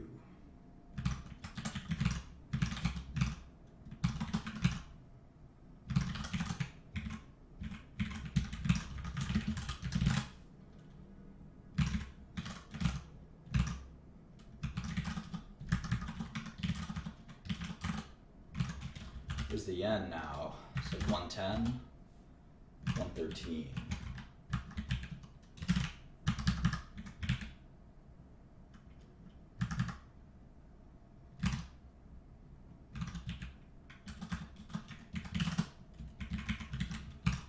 How about Tata? Tata's IBM's a big competitor, right? What's the Indian rupee? Is $67. 67 rupee to a US dollar. Qualcomm 5222. All right, so here is the top 22 companies, if you will. And we've made cursory models for, not even models, but just files for half of them, and models maybe for a few, 3 or 4 of them.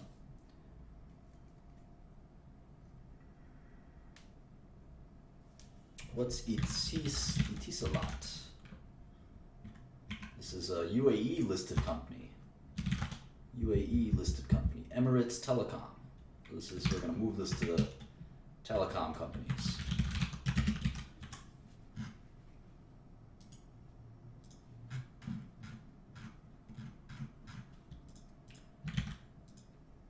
Infosys is one of these consulting, outsourcing type companies, right?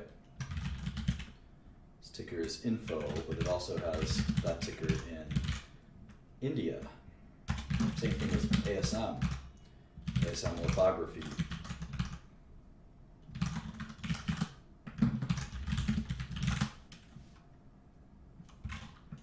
Oh, I thought Infosys had that ticker in the U.S. It's INFY in the U.S.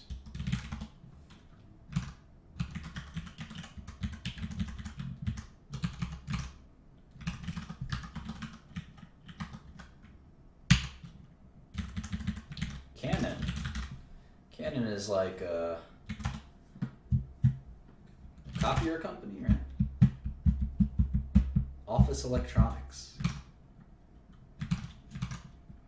We don't really have one of those. I guess we'll just say hardware. We'll put Canon in the hardware section. Of course, their stock trades in yen.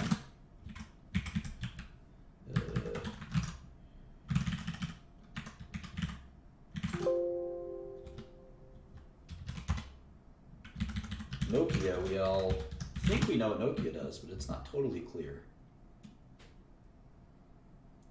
Sort of become more of a network infrastructure company than a phone company, if I'm not mistaken, but I'm not totally sure.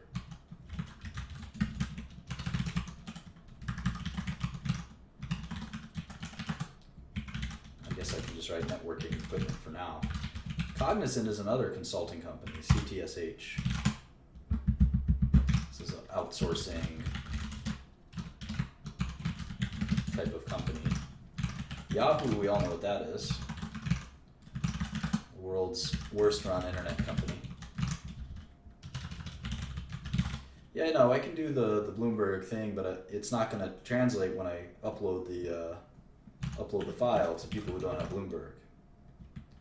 And I actually like to do it like this anyway, just because just remind myself of what these companies' prices are. So you can see the distribution falls off very fast in the top sort of 28, 29 companies, already down to 32 billion. Ericsson is a lot like Nokia. In fact, I always thought they were big competitors. Ericsson, or Eric in the US.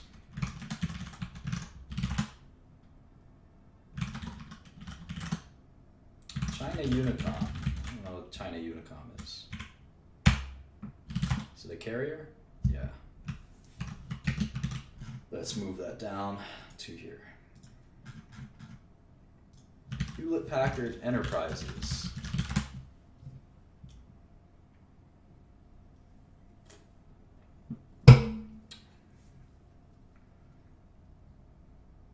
Is this a software company? It's hard to tell.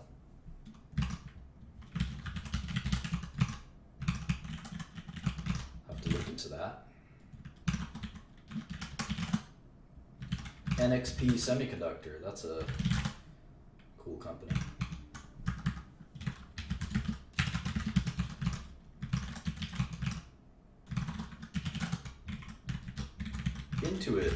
Intuit is TurboTax.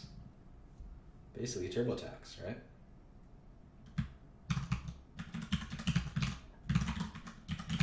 Big company. Yahoo Japan.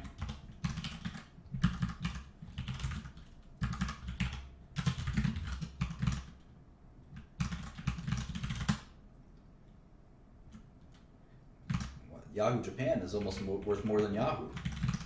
Not really sure why.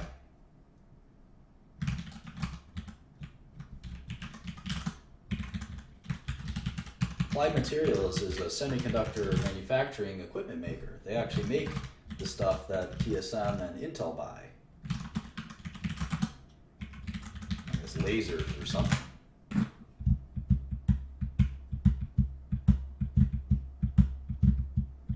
Corning makes glass stuff. In fact, their company used to be called Glassworks a long, long time ago. VMware, I think we know, is virtualization software. Intuit sold off TurboTax? I don't think that's right. I don't think that's right. Maybe they did. Is it all QuickBooks? Quicken? No, they still have TurboTax. They still have TurboTax.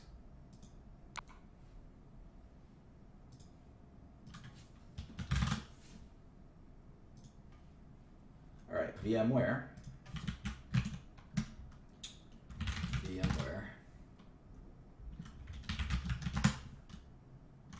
oops. 4962.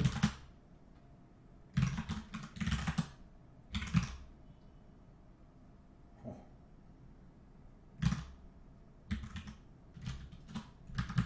4962 multiplied by 123 is 6 billion, not 21 billion.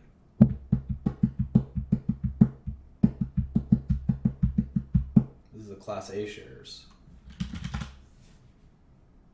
There's different kinds of shares, I'm guessing.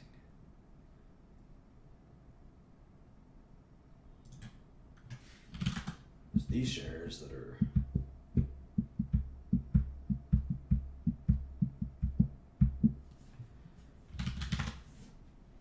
unlisted, I guess.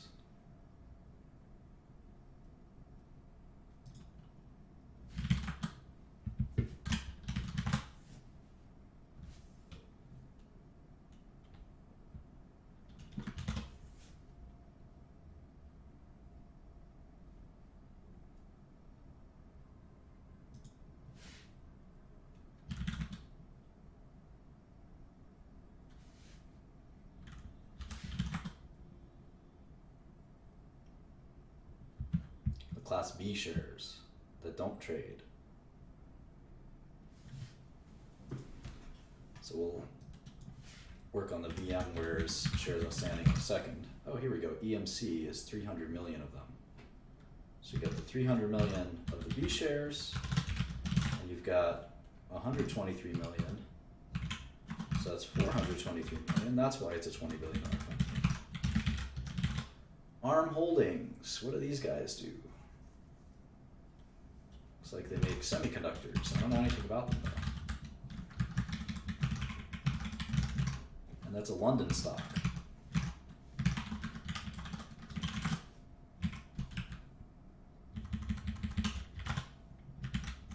Fujifilm. Imaging, information, and document solutions. They also make film, digital cameras, and stuff like that. I guess we can call that consumer electronics.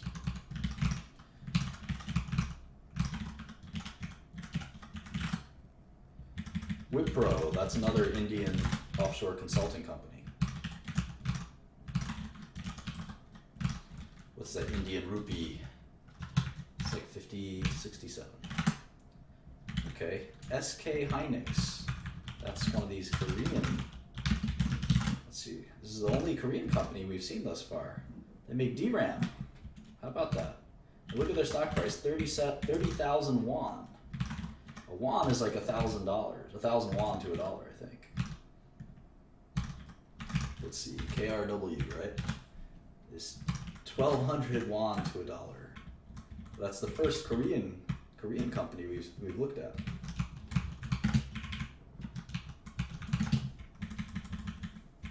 How about Dassault? I think Dassault makes all kinds of software.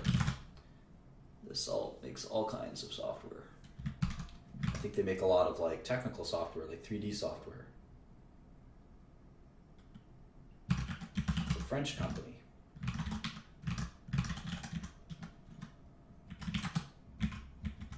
HP Inc. That's the consumer-facing part of HP now, I guess. They make printers and stuff. So 2 minutes left. So I want you to think about which kinds of companies do you want to select on. I'm going to make. Do we want to work on? I'm going to make a. What's that kind of survey thing called? It's a fast survey, snap survey company that I always use. Do the quick surveys.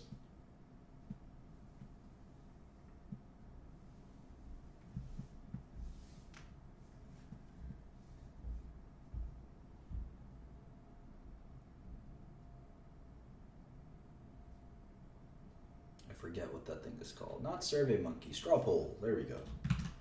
Straw Poll. All right. So you guys have to, which tech subsector will we focus on? All right, telecom. So AT&T, Verizon. What else? China Mobile.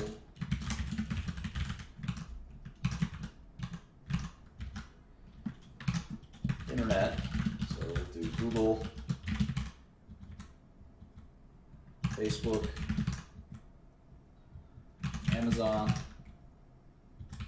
Tencent, Alibaba, these types of companies. We can look at consumer electronics, Apple,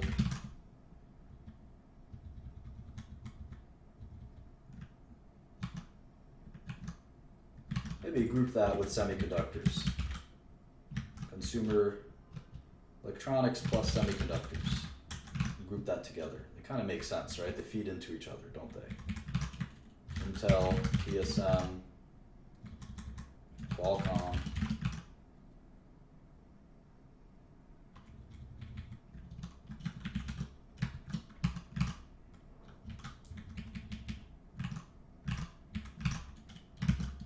Consulting, that's going to be boring. I don't think anyone's going to vote for that.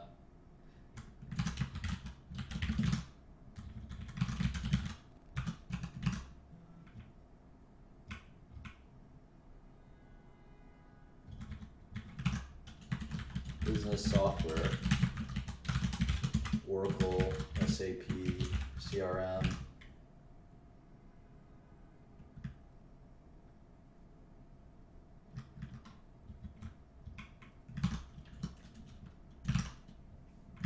Microsoft, right? I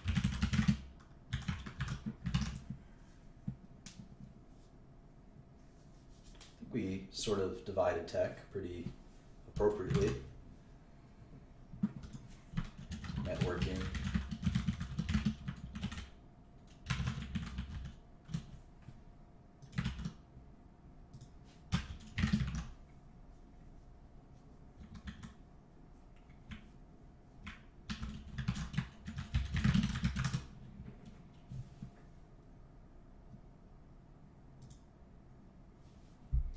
All right.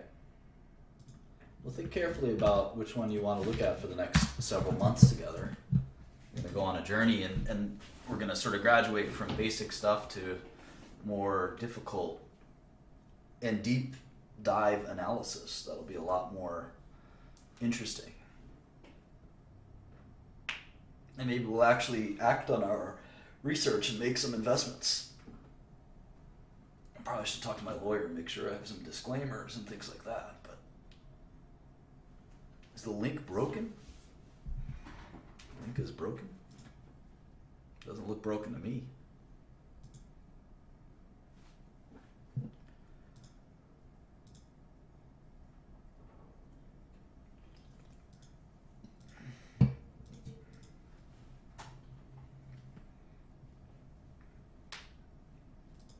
No.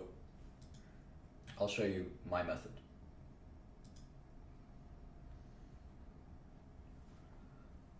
All right, so we'll check the results close to the top of the hour. But let's look at a couple more companies. What the heck is Heady Holding? I never heard that. Heady Holding. Heady Holding. It's a Chinese company. Personal computers. Huh. Cool. Hardware. This is probably one of the biggest in its mainland China. It trades in the Chinese local exchanges, not even Hong Kong.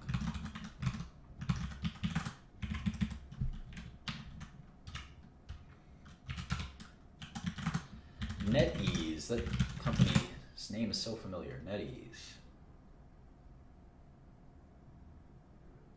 Sounds like a Chinese, seems like a Chinese internet company.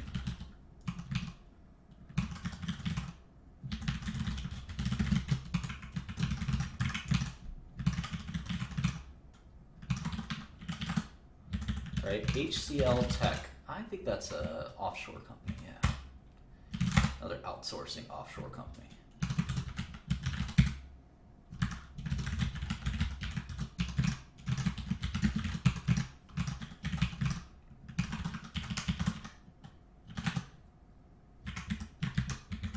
Cerner, that's a healthcare IT. That's, or you just say it's software. Cerner is used to run like hospitals and stuff like that. Nvidia, that's a semiconductor company. These guys make graphics cards, analog devices. These guys make chips for like phones and things like that. MTN Group. I don't know what MTN Group is. I wonder. It's a South African company. And they're a carrier, so we can get them out of here and move them to the carrier section. There's so many carriers, telecom carriers. Altice. What the heck is Altice? Make sure you guys vote. Another carrier.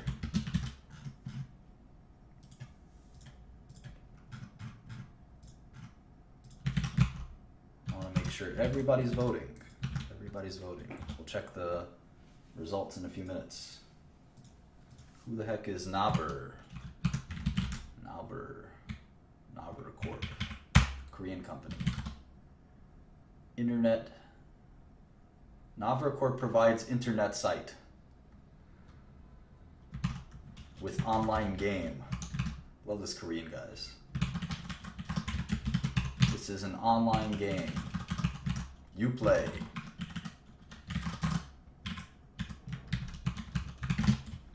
All right, Checkpoint. I know what Checkpoint does. Security software, antivirus, stuff like that.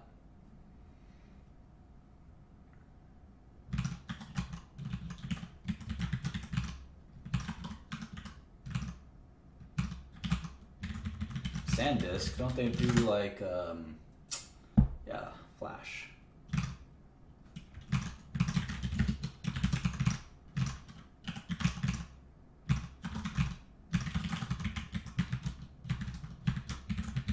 What the heck is Advanced Info? Advanced Info. This is a Thailand, yeah, Thai company. Advanced Info. This is a carrier. Local carrier for Thailand. Big company. All right, Capgemini is another consulting company. French company, I didn't know that. Computer and management consulting.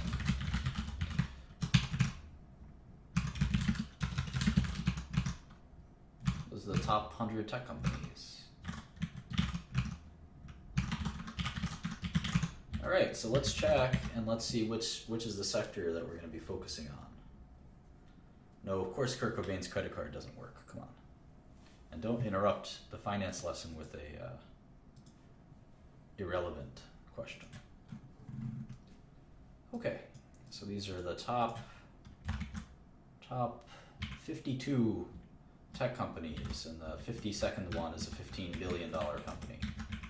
Approximately a $15 billion company. It's a big industry, so we need to focus on one part of the industry. One part of the industry. So which one is it going to be? You guys voted internet by far, 98 votes. And the internet and then electronics and semiconductors are second. So maybe we can do electronics and semiconductors as well. Maybe we do both. I don't know. So we're going to move, so internet and electronics and semiconductors. So we're going to take out anything that's really far afield. So telecom is really far afield. Now let's move all the sort of consulting companies. We'll keep IBM in there because they have some software. Although I guess we don't want to look at software either. So other than internet, electronics, and semiconductors. So IBM doesn't do any of those things as far as I can tell. We can move Tata.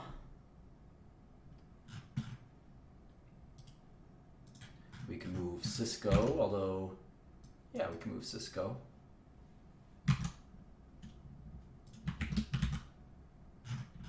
It's going to be a lot easier for us to master something if we don't have to master lots of things at the same time, wouldn't you say?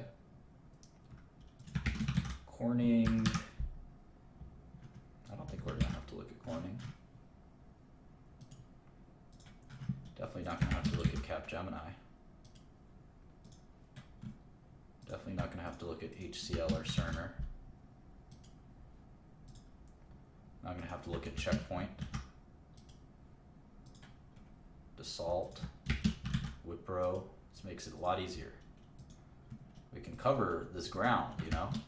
We can't really cover all of tech. It's just too much work. I know there's companies that try to do that, and they need 10, 20 people to do it.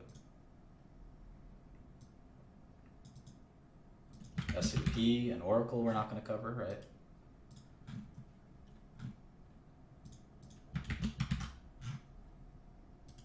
going to focus on the internet, and then I'm going to look at electronics and semiconductors a little bit too.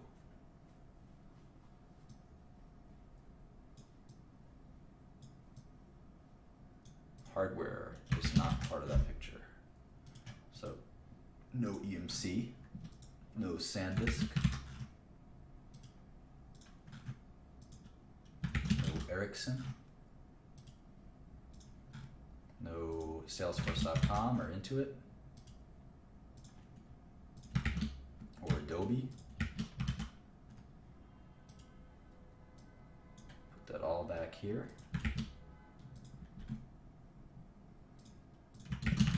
Pro. Cool. So we kind of get to cut down on a lot of this stuff. No Infosys, no Nokia. So let's see if we can use Bloomberg to add some more companies we might be missing.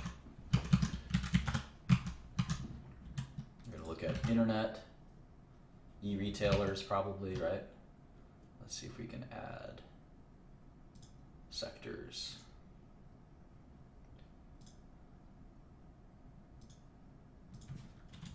Internet media, internet-based services. If we change this to, oh wow, look at that, they kind of change. Okay. Internet, and electronics, consumer electronics.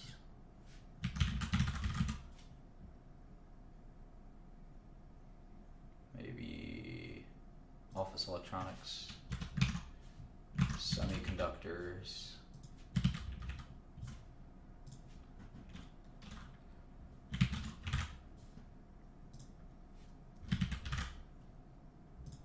maybe e-commerce, retail,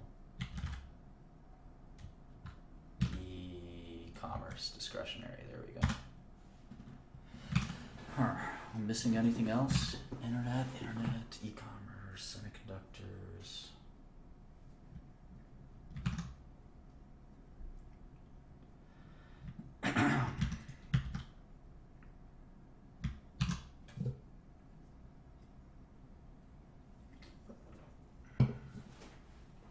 I think that should be it.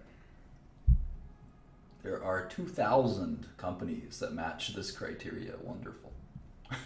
We're supposed to be narrowing things down. I'll close the straw poll now.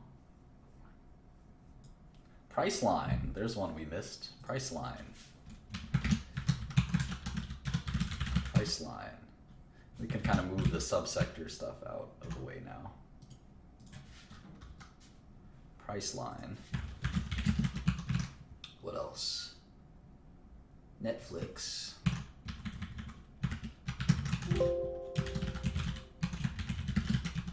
What else? JD.com. What the heck is JD.com? Does anyone know? Never heard of it. Sony.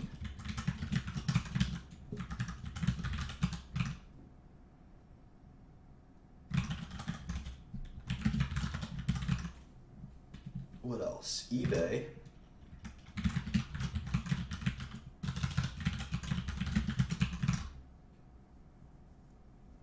There's a couple here that we missed, so. It's a shady Chinese company. Cool. Maybe we'll short it. I'm still surprised there's no Samsung. Let's see what Bloomberg thinks Samsung is something different. What is Samsung according to Bloomberg? It is communications equipment. Let's add it anyway.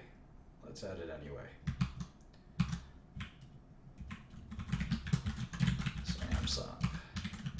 All right, let's see what else Bloomberg has for us. Panasonic, Nintendo. Those are two that we didn't have. Just gonna list them down here. Panasonic, Nintendo, Hangzhou, Hikvi, Expedia, C-Trip. What else? LinkedIn, cool. Infineon. What else?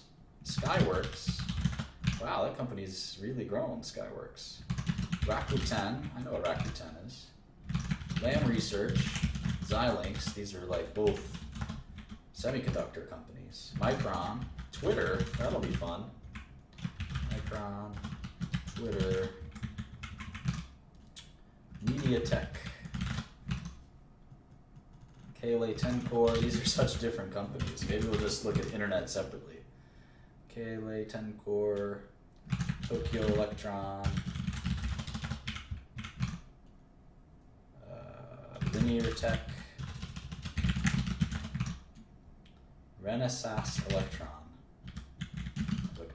or Electron, Maxim, Microchip, Kihu 360? What the heck is that? Kihu 360. Never heard of it. VeriSign, Neuromama. Who knows what Neuromama is? What the heck is Neuromama? TripAdvisor. Wow. You know, TripAdvisor is a $9 billion company. Advanced Semiconductor. LG Electronics. 58.com. I don't know what that is.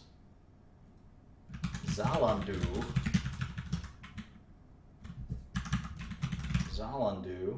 Ricoh, M3, Garmin. See, now we're getting down to $7 billion companies. VIP Shop, Seiko Epson, Sanan Optoelectronics, Corvo, that's a bad word in Albanian. Nikon, Terra Memories. Wow, I thought I knew this space a little bit. Huh. Kako, STM, no STM, Marvel, Liberty Ventures,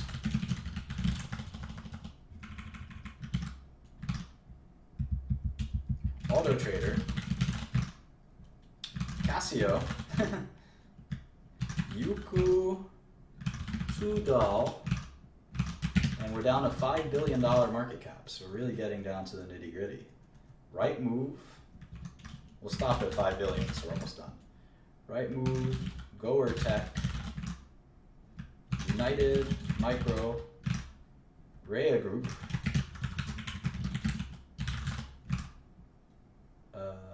Mercado Libre,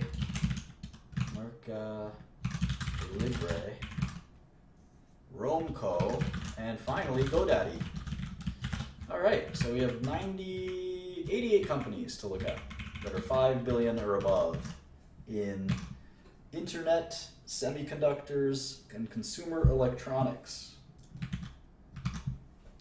So thank you for joining, and we'll maybe look at the smaller companies someday, and we're going to have to figure out how to segment all of this, but thank you for picking out these sectors for us to look at. I hope you learned something about Wall Street, ADRs, sort of my opinion on recommendations, kind of went over a bunch of stuff today, and we'll be back probably tomorrow with some more. So thanks so much for joining. Have a good one.